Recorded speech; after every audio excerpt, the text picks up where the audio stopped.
Hello friends, welcome to Venkat down. ఈరోజు video ఏంటంటే ఇది హైదరాబాద్కి 40 కిలోమీటర్స్ దూరంలో ఉన్నటువంటి బద్రీనాథ్ టెంపుల్. ఈ టెంపుల్ మనము ఉత్తరాఖండ్లోకి వెళ్ళి బద్రీనాథ్కి వెళ్ళి అక్కడ చూడాల్సిన అవసరం లేదు ఇప్పుడు. ఎందుకంటే మన హైదరాబాద్కి 40 కిలోమీటర్స్ దూరంలోనే సేమ్ అక్కడ ఎలా ఉందో అలాంటి టెంపులే ఇక్కడ కూడా కట్టారు.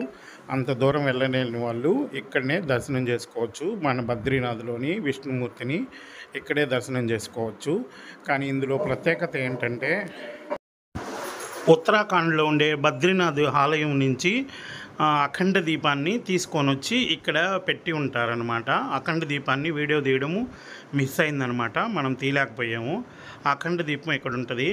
మనం బద్రీనాథ్ ఆలయం నుంచి వీళ్ళు ఆరిపోకుండా దీన్ని జాగ్రత్తగా 3 డేస్ జర్నీ చేసుకొని తీసుకొచ్చి ఇక్కడ పెట్టున్నారు. అప్పటి నుంచి ఈ అఖండ దీపాన్ని వెలిగించే ఉన్నారు, ఆరిపోకుండా చూసుకుంటున్నారు అనమాట. మీరు ఎప్పుడైనా సరే హైదరాబాద్కి 40 కిలోమీటర్స్ దూరంలో ఉండేటటువంటి ఈ బద్రీనాథ్ ఆలయానికి కానీ వెళ్తే మీరు ఖచ్చితంగా ఈ అఖండ దీపాన్ని చూడడం మిస్ కావద్దు.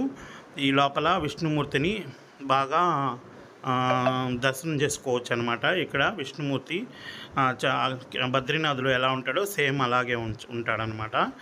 మీరు బద్రీనాథ్కి వెళ్ళలేని వాళ్ళు ఖచ్చితంగా ఇక్కడ హైదరాబాద్లో 40 కిలోమీటర్స్ దూరంలో ఉండేటటువంటి ఈ ఆలయానికి వచ్చి ఇక్కడ చూసుకోవచ్చు. ఇక్కడ ఉదయాన్నే 8 గంటల నుంచి మధ్యాహ్నం 1 గంట దాకా దర్శనం ఉంటుంది. 1 గంట నుంచి 3 వరకు క్లోజ్ చేసేస్తారు. తర్వాత మళ్ళీ 3 నుంచి రాత్రి 8 వరకు ఆలయం తెరిచి ఉంటుంది. మీరు ఎప్పుడైనా వెళ్ళేటప్పుడు దర్శనానికి ఉదయాన్నే 9 నుంచి 10 లోపల వెళ్తే కొంచెం ఫ్రీగా ఉంటుంది. లేదంటే మధ్యాహ్నము 5 నుంచి 7 లోపల వెళ్తే కూడా ప్రశాంతంగా దేవుణ్ణి దర్శనం చేసుకోవచ్చు. ఇక్కడ మాత్రము పెయింటింగ్ మాత్రం అదిరిపోయింది. సేమ్ అక్కడ బద్రీనాథ్లో ఎలా ఉంటుందో అలాగే సేమ్ పెయింటింగ్ కూడా అలాగే వేశారు. మీరు ఈ దర్శనానికి ఇది ఫస్ట్ ఫ్లోర్లో ఉంటుంది. కింద నుంచి మెట్లు ఉంటాయి, స్టెప్స్ ఎక్కి వెళ్ళవచ్చు. ముసలి వాళ్ళు ఎక్కలేని వాళ్ళ కోసంగా ఇక్కడ లిఫ్ట్ కూడా ఏర్పాటు చేస్తూ ఉన్నారు. ఇంకా పూర్తి అవ్వలేదు. లిఫ్ట్ కూడా ఏర్పాటు చేస్తారు త్వరలో. మీరు లిఫ్ట్లో నుంచి వెళ్ళొచ్చు. ఇక్కడ మాత్రం బాగుంది. ఈ గుడికి ముందు పక్కంతా ఖాళీ ప్లేస్ చాలా బాగుంది. ఆ ప్లేస్లో కార్ పార్కింగ్ అంతా పెట్టుకోవచ్చు.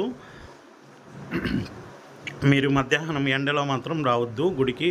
బాగా చెప్పులు లేని కారణంగా కాళ్ళు బాగా మండుతాయి. చూడండి, ఈ లోపల విష్ణుమూర్తిని దర్శనం చేసుకోండి. విష్ణుమూర్తిని కూడా కొంచెం వీడియో తీసాము, దర్శనం చేసుకోండి. కింద శివాలయం కూడా ఉంటుంది. ఒక సైడు శివాలయంలో ఈశ్వరుణ్ణి మరియు వినాయక స్వామిని దర్శనం చేసుకోవచ్చు. మళ్ళీ మీరు రిటర్న్ దిగి ఇంటికి వెళ్ళేటప్పుడు ఇదండి విష్ణుమూర్తి. ఆ కింద ఉంది కదా అఖండ దీపం, చిన్నదిగా కనిపించింది కదా, బాగా గమనిస్తే కనిపిస్తుంది. Thank you watching for Venkat down.